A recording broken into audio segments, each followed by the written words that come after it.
jana na leo, wala habadilika. Hata nyakati za leo hajabadilika.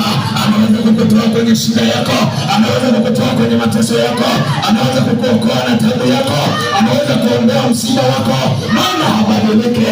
Nguvu zake ni za ajabu, matendo yake ni ya ajabu, uwezo wake ni wa ajabu.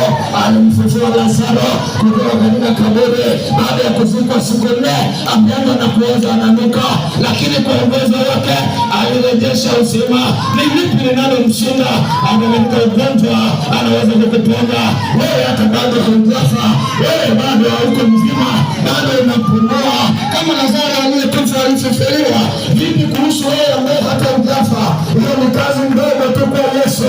Yesu mtenda muujiza, anaweza kukutendea chochote kile.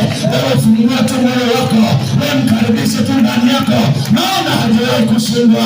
Yeye ana nguvu na uwezo na mamlaka.